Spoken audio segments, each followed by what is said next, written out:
स्वागत है आपका आपके अपने चैनल देसी धमाका में। सीरियल वो में किसी के प्यार में अब आशिका ने एक बहुत बड़ी गलती कर दी है। जी हाँ, अब उसने सही पर हाथ उठा दिया है और ये बात मिसेस परेरा ने सभी को बता दी है। और यहाँ पर जब अगले दिन सही क्लासरूम में आती है तो वो सहमी सहमी होती है, उदास होती है। तो यहाँ पर सभी समझ चुकी है कि जो कुछ भी मिसेस परेरा ने बताया था वो बिल्कुल सच था।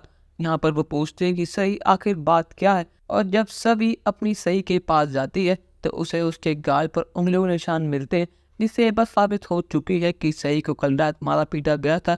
इसके बाद तो सभी को सातवें आसमान पर पहुंच जाता है। उसको यकीन नहीं होता कि आशिका इतनी बुरी माँ है, और अब सभी को अपने किए पर अफसोस हो रहा है कि उसने सही को किन हाथों में दे दिया। अब उसने यहाँ पर ठान लिया है कि कुछ भी हो जाए इसकी कस्टडी तो रजत ठक्कर को मिलकर रहेगी, अब चाहे उसे जमीन आसमान क्यों न करना पड़े।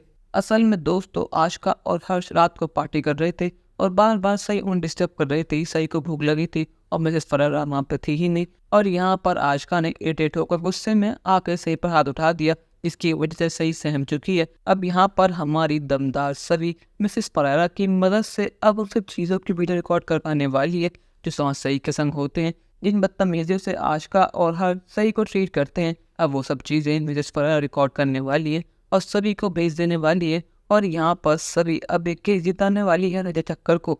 अब यहाँ पर 15 दिन पूरे हो चुके हैं और आज फैसले की घड़ी है। आज कोर्ट में ये फैसला होगा कि सही किसके साथ रहेगी और किसके साथ नहीं। और यहाँ आज पूरा फैसला हो चुका है कि सही रहेगी तो अपनी माँ के संग, क्योंकि सारे एविडेंस आशिका के साथ हैं। पर लेकिन अब यहाँ पर सभी सब चीज़ें पलट देने वाली है। अब यहाँ पर जैसे जज साहब कोर्ट में जाने वाली होती हैं, यहाँ पर सभी उन्हें रोक लेती है और उन्हें सब चीज़ें बताती है कि कैसे सही के संग इतना बुरा बिहेव किया जाता है। और वो यहाँ पर इन्हें फ़ोटो भी दिखाती है। यहाँ पर जज साहब कहते हैं जो कुछ भी कहना है कोर्ट में कहिएगा, पर लेकिन सभी कहते हैं कि नहीं, मैं ऐसा नहीं कर सकती। अगर मैं बीच में आई तो मेरा नाम आ जाएगा, और मैं चाहती हूँ कि आप जो फैसला लें बिल्कुल सही लें। अगर आपने सही को उसकी माँ के पास भेज दिया तो ना जैसे का क्या हाल होगा। तो हमसे रिक्वेस्ट करती हूँ कि आप प्लीज़ सही की कस्टडी उसके पापा को दीजिए। और यहाँ पर होता भी ऐसा है। अब यहाँ पर सही की कस्टडी रजत को मिल चुकी है। अब यहाँ पर रजत केस जीत चुका है।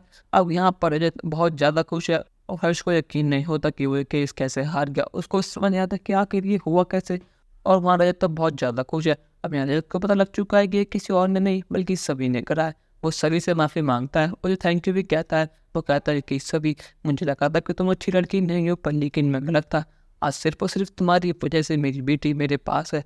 आइंदा से तुम्हें कुछ ज़रूरत पड़े तो मैं तुम्हारे लिए हमेशा खड़ा हूँ, और तुम्हारा एहसान मैं कभी नहीं भूल पाऊंगा। अब क्या धीरे धीरे ही सही सभी और रजत पास आ पाएंगे नहीं? क्या सही वो कड़ी बन पाएगी जो इन दोनों को जोड़ देगी? अपनी राय हमें कमेंट में ज़रूर बताइएगा, और चैनल को अब तक नहीं किया सब्सक्राइब तो कर लीजिए। धन्यवाद।